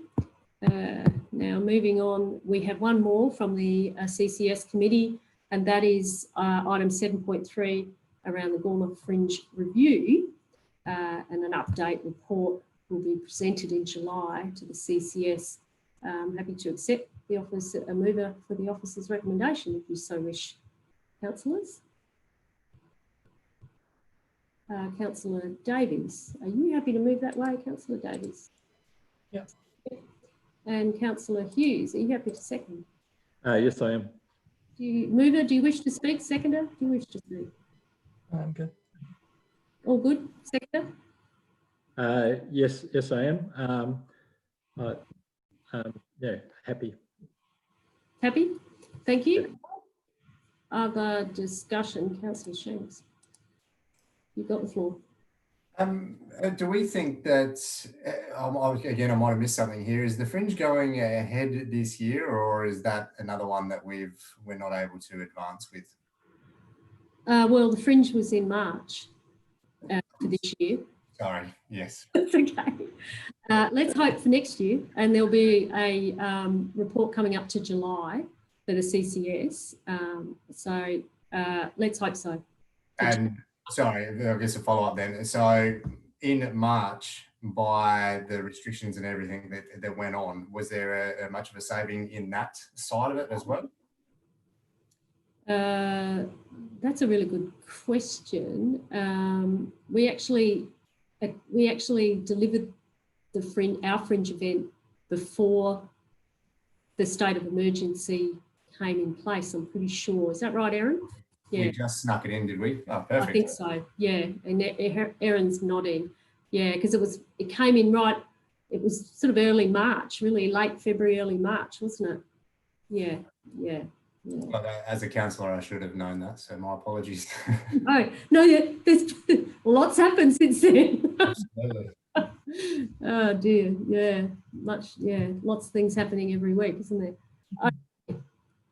I have a mover and a seconder. Any other discussion? If not, Councillor Davies, you happy for me to put that motion? Yep, thank you. I'll put that motion. All those in favour, please click yes. All those against, please click no. It's carried unanimously. Thank you. Okay, so now we move on to the recommendations from the Gawler Youth Advisory Committee meeting held on the 4th of May. We've got some adopted motions for noting, and you can see, I can see them. I'm assuming you can see them on the screen. That we note the adopted motions, which is 6.1 and 6.2. Have I got a mover and a seconder that are happy to move the officer's recommendation there? Councillor Shanks, are you happy to move that way? Yes, I am. Yep. Thank you. And Councillor Hughes, are you happy to second? Yes, I am. Nathan, do you wish to speak at all? No. Thank you. Councillor Hughes? Just really briefly, it's really good to see the Youth Advisory Committee members still very active and meeting and using Zoom and other technologies. So that's good. Thank you. Any other discussion? If not, Councillor Shanks, are you happy for me to put that motion? Yep, thank you. Councillor Davies, do you wish to speak at all? Yep, you wanting to speak? Yep. So just to clarify, because we have had another YAC meeting since then, is that just coming to the next meeting, or are we able to? These are adjourned items. Okay, these are just adjourned. Okay, yeah. Okay, yep, yeah. I know, it's one thing after another, isn't it? Yeah. Okay, thank you. If there's no further discussion, I'll put that motion. All those in favour, please click yes. All those against, please click no. Carried unanimously. Thank you. Now, we're moving on to, I'm now on page 78 of 82, and I'm looking at the recommendations from the Audit Committee. And we have some, the council notes some adopted motions, and that is 6.1, 6.2, 5 and 6.6. Happy to accept a mover, and I can see Councillor Kosh. Where are you? Are you happy to move that way, Councillor Kosh? Yep, happy to move that way. And it was very, very good discussion at that meeting. So happy to move that. Thank you. And Councillor Fraser, are you happy to second? Yes, I am. Thank you. Do you wish to speak at all, Councillor Fraser? No. Thank you. Any other discussion?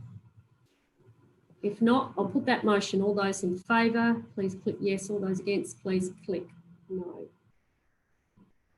It is carried unanimously. Thank you. Now we're moving on to item 6.3, the Performance Excellence Program.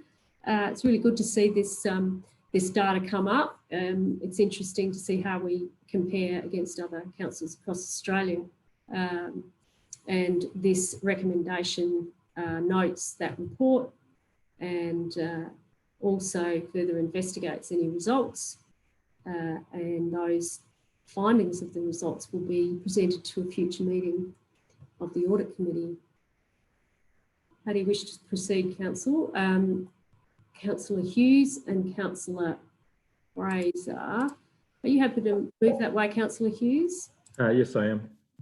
And Councillor Fraser, are you happy to second? Yes, I am. Mover, do you wish to speak at all? No, I think it's self-explanatory.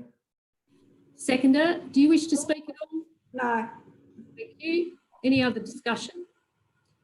If not, I'll put the motion. All those in favour, please click yes. All those against, please click no.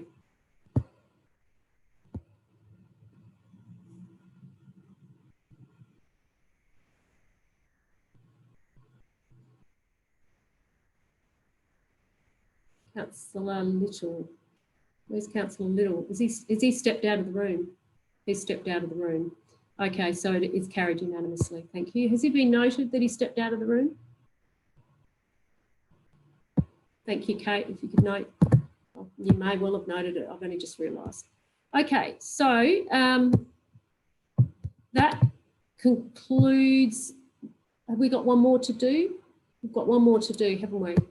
Item 6.4. Yeah. So item 6.4 on page 79.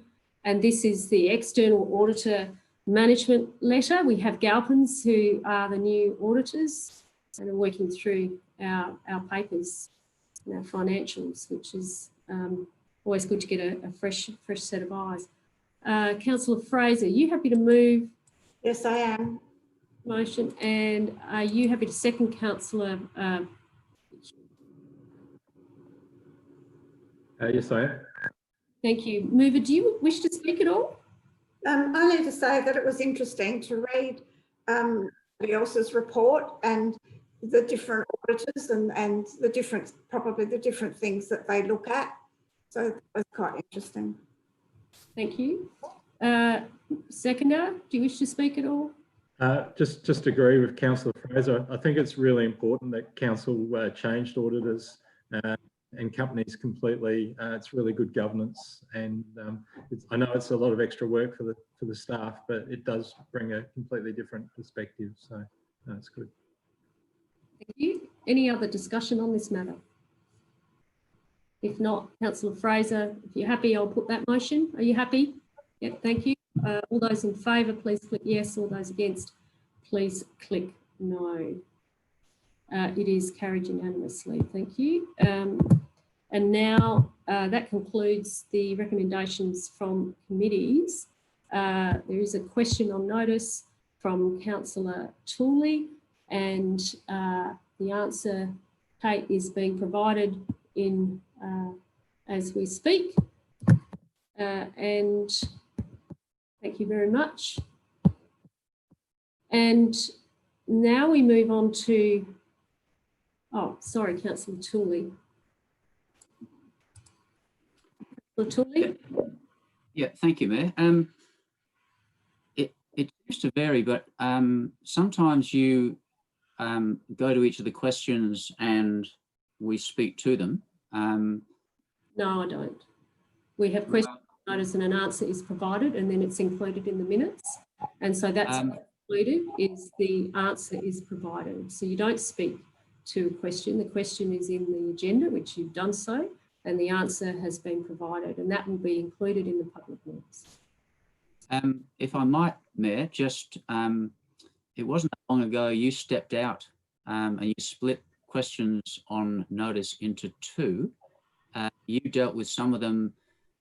It was at the March meeting, and then you stepped out and Councillor Little, I think, chaired for the remainder of those questions, and you actually had discussion around the questions. No, no, I did not.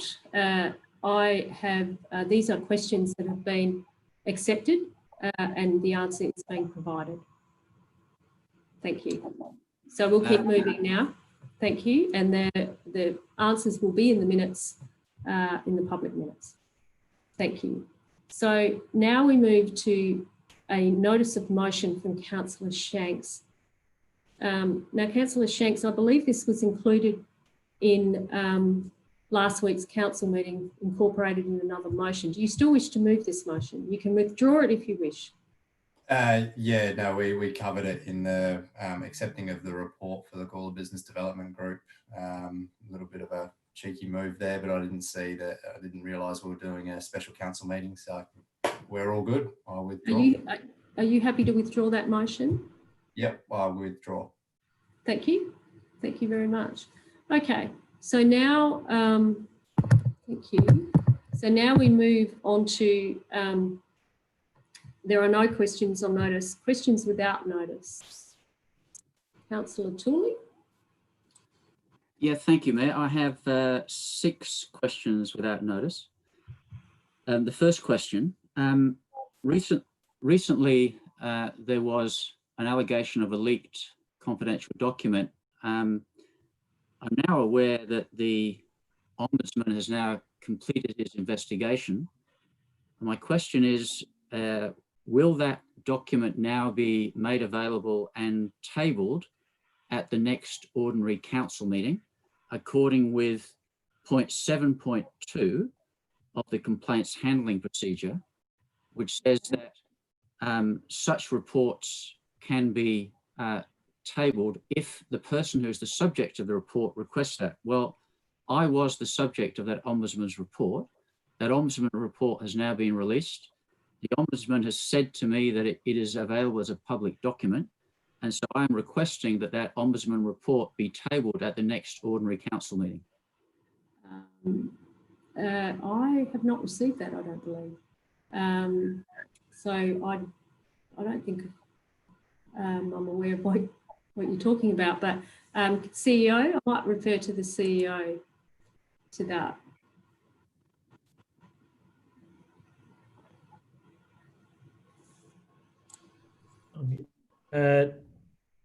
Yes, I'm aware of the matter, and I think rather than responding to Councillor Tooley's question without notice, that I'll take that on notice relative to the timing and appropriateness of a report being presented.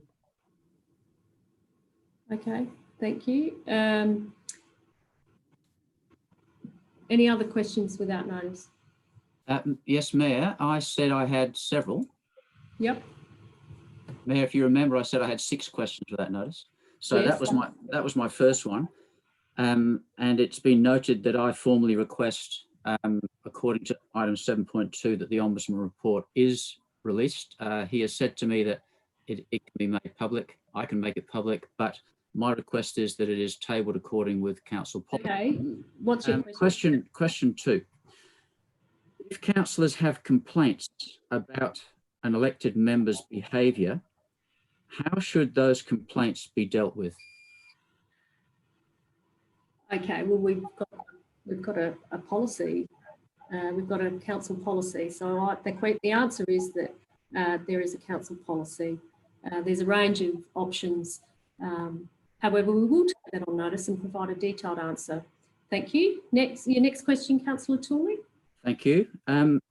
Are the Code of Conduct for Council members and the Council's complaint handling procedure the appropriate mechanisms for dealing with complaints about an elected member's behaviour? Okay, we'll take that on notice. Thank you. Thank you. Number 4, are complaints about an elected member's behaviour that are submitted via the Code of Conduct and or the complaints handling procedure, are they handled in confidence, and are they investigated in confidence following the principles of natural justice and innocent until proven guilty? They're followed according to council policy. That is that answer. Thank you. So are they handled in confidence, Mayor? According to policy. So you can refer to the policy. Thank you. And question 5, is it appropriate or is it even legal for concerns or complaints about an elected member's behaviour to be canvassed and discussed openly in a public forum like a council meeting, particularly when no warning or notice of such discussion was provided? We will consider that question on, and I'll discuss that with governance as to whether there is a response. We'll take that on notice. Thank you. Thank you. And my final question, Mayor, you submitted an email recently defining whether a move and a motion was either a variation, an amendment, or a motion without notice. And this is in relation to item 11.8. Your ruling is that in that sense, a motion without notice can be made. So in relation to an officer's recommendation, which is totally different to the officer's recommendation. So my question is, does your ruling and interpretation of the regulation apply to all officers' recommendations? I'll take that on notice and provide a response in due course. Thank you. Thank you. And my final part of that, because this is a two-part question, I'm sorry. Does this mean that an alternative to submitting motions on notice or motions without notice is for a member to simply change the complete meaning and intent of an officer's recommendation into something completely different? Okay. New wording as in the form of a motion without. Again, you have already, I think, submitted these questions, and they will be, a response will be provided in due course. Thank you for your questions, Councillor Tooley. Are there any other questions without notice? There be none. There are no motions on notice. Motions without notice. There be none. I close the meeting at 8:07. Our next ordinary meeting is on the 23rd of June, starting at 7 p.m. And we will be having a confidential workshop very shortly. However, I think we need a break, a short break of, say, 15 minutes, and we'll come back just after 8:15. We'll keep the link open. It's the same link, so don't leave the meeting. And I'll see you just after 8:15. Thank you, everyone.